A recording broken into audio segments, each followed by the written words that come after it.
And what's up, everybody? This is None Defense, host of this YouTube channel, and still co-leader of the team, still unboomable. Our real-life leader is Miss Boom Bitch Angie, and of course our co-leaders and officers and all those people are Nick Hill, Bort, Don, Timbo, blah, blah, blah, a bunch of people, and we love them all, and thank you all so much for everything that you've done for this team in the past, in the future, in the present, this morning, tomorrow morning, and so on. Thank you all. This is a hard episode. It really, really is. Just ignore anything you see on screen.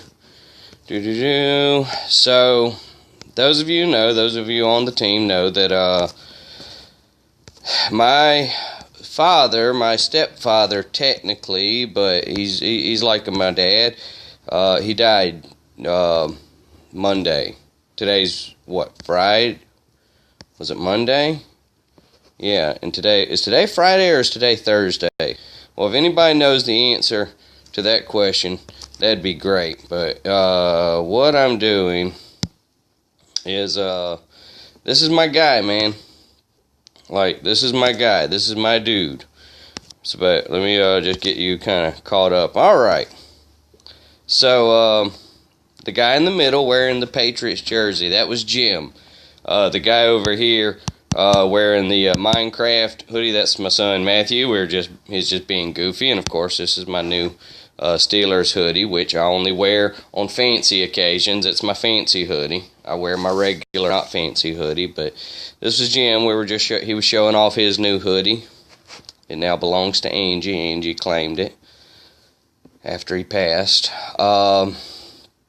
So this was us. Let's see. The quick story, just a quick funny story. We opened, it was Monday morning. I come downstairs. I did a video.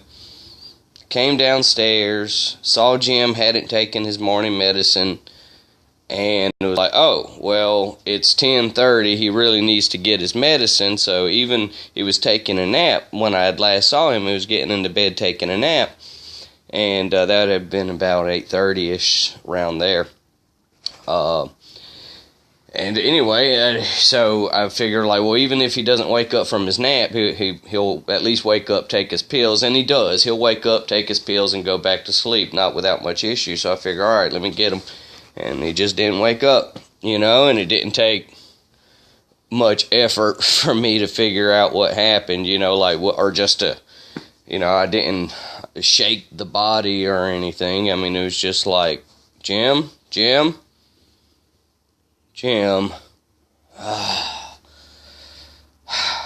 that's kind of what it was like. And then I just went and sat on the couch, and I checked the pulse. I didn't say that, but I checked his pulse, medic training, lifted his arm a little bit, gave it the dead arm drop, and his skin was just cold. You could tell he had been laying there for pretty much, I don't know. We don't know. They're not doing any kind of medical exam or anything. There's no need for that, considering his extensive medical history. But anyway, so he dies. We informed the people that need to be informed, and it's the medical. The paramedics came over on the fire truck. This is a picture of me and Jim at the airport. But the medical people came over in the fire truck, and they confirmed he was dead and pronounced him dead. They then asked if we wanted a chaplain to come over. Now, I am a devout atheist. I am not an angry atheist. Keep that in mind. No reason to be angry. I just, you do you, I'll do me, and we're good. But chaplains are very beneficial because they know all the different funeral homes, and they know all the different forms and shit you're going to need to fill out. So I was like, yeah, go ahead and send a chaplain over.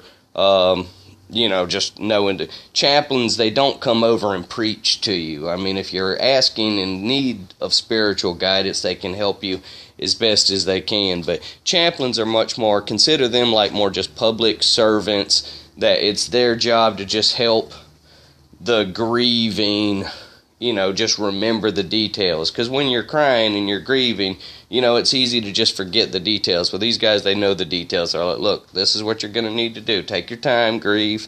There's me and Jim there smoking weed. I wonder what I'm doing there. Oh, look at that. Is that Boom Beach? Anyway.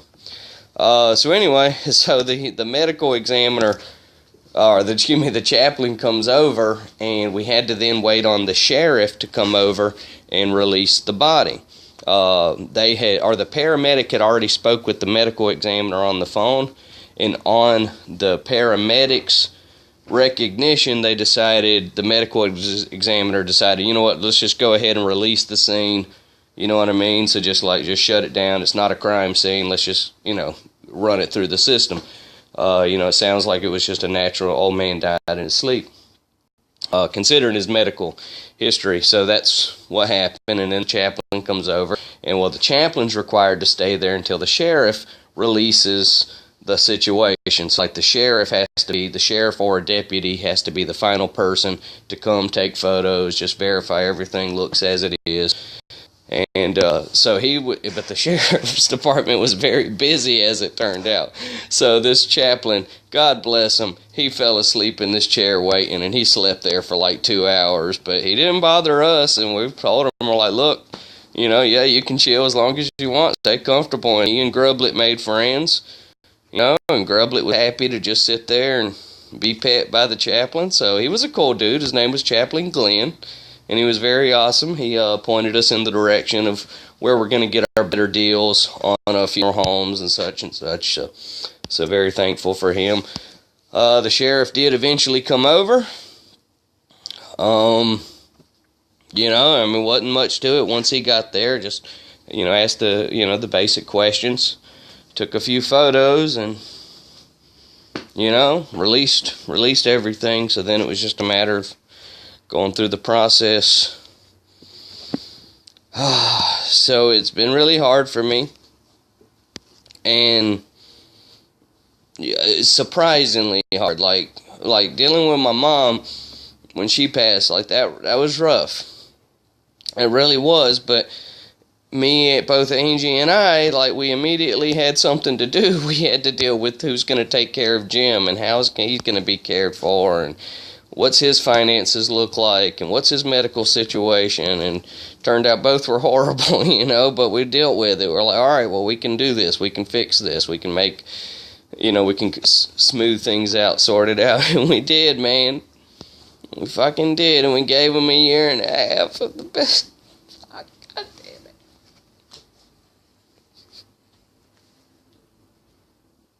it. I'm gonna sleep good at night, because I know what his life was before he had us, and he just sat on his couch and was just miserable all fucking day for years. And then in the 1.5 years he had with us, we took him places, man, and we did things, and we made sure that he had a chance to live and just be more than that. Oh, and he loved his bird, and he loved his marijuana, and he loved his history. I'm just gonna miss him, okay? And it's just weird, because I've been sitting on the couch with him smoking a fucking joint for the past 1.5 years.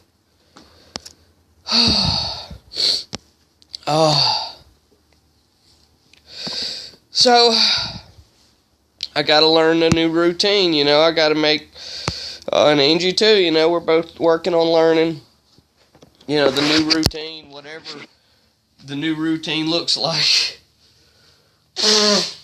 So, things are going to dial in. For the now, I'm going to just maintain a housewife role. And, for now I'm just going to maintain a housewife role and just kind of hold things down here, try to get the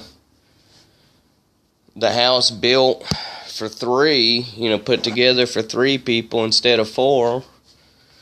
Trying to simplify, looking at her, at her spending and stuff. There's a lot to consider, but we're going to be fine. We're going to be fine. We have a lot of, Jim collected Zippo lighters, and about a month ago he started the process. Well, we started the process, but with his help, of posting those to eBay, and terrible attack, posting those to eBay and, you know, getting them all priced up. Well, we've sold plenty while he was still with us, but there's plenty more to sell as well. So, you know, he doesn't have like an inheritance or anything, and no real, you know, so there's nothing to gain, you know, but at least he left us with, you know, maybe a couple of $1,000s of Zippo lighters. So that's all right. So, you know, so thanks for that, Jim. You know, and he loved us. You know, he fucking loved us, and we loved him, man. It just got just trying to max out all this shit on Blueberry. Just get it final, so I never have to think about it again, and I can focus on my landing craft. And those won't be distracting me. Yeah. So Angie wakes up at 3:30 a.m. to for her job, for her work. How much longer we got on that? Oh, fuck it. One more. Just because it's for a video. So Angie wakes up at 3:30 for her work, and previously I had been waking up around like 6, 7 consistently. Sometimes I'd wake up a little earlier, but the reason that is because Jim would wake up around 8 or 9, and you know, he needed not exactly constant supervision, but certainly he needed, you know, somebody to just kind of be aware of his movements throughout the house. And you know, I was that. So now it's like, okay, then what I'm gonna do now is I'm just gonna focus on, you know, the things that I can, you know, like control. You know, like before Jim was my or before we were caretakers of Jim, I made Angie my life, you know, like as long as Angie was happy, then I was going to be fine, because her happiness, you know, is so interpersonally connected to my happiness. And, you know, so now we just kind of have to readjust to what that's like. Just remembering what it is to just be with each other for a while. My kids are going to come visit this summer, so that'll be good. They'll be here for like a week, you know, but so I'm going back to waking up on her schedule and going to bed on her schedule. I didn't mean to open this. Oh, got out of this. Yeah, so I'm just gonna do that. So I've been waking up this past couple of days, and it's gonna take me a while to adjust. Apparently this morning I woke up at 3:30 with her, and then came down to the couch and went back to sleep. I don't have much memory of that, but I woke up on the couch, and she says that happened.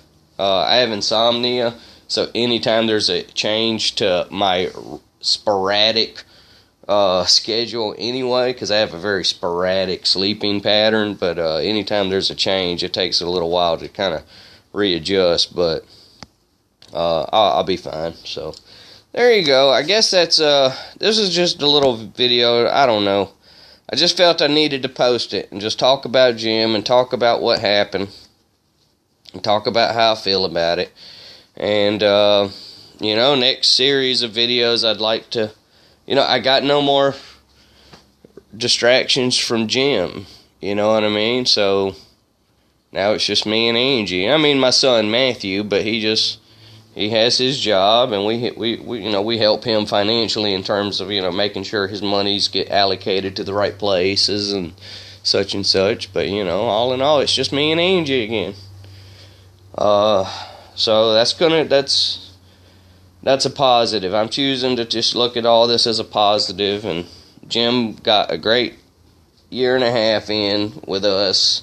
He got to see mountains, and he got to go places and, you know, interact with people. And because we had Grublet everywhere with us, he got to, you know, take Grublet to public places, which gave him all kind of whole nother levels of interaction with people, because everybody wanted to pet the Grublet, you know. So yeah, but now it's just me and Angie again, so I'm excited. I'm sad, you know, about the loss of a friend, of a dear friend. But I'm, you know, happy that once as the pain passes and I can talk more about it without the emotions, you know, just the pragmatist in me just knows that in the end this is for the best for us, because we're going to be able to now just go back to just focusing on each other and the love and relationship that we've built for each other, because we're a strong pair, us two, and it's because of our ability to communicate and work together and just focus our attention on each other. So it's going to be good to get back to that. Alright, I'm wrapping this video up, friends. I hope nobody watches this, but I gotta post it. You know, I don't know, it'll make me feel better just to say that I've said to address the issue and then put it out there. So, whatever. Alright, thank you so much for watching. Please remember that we are still unboomable, and as always, please be safe. Thank you.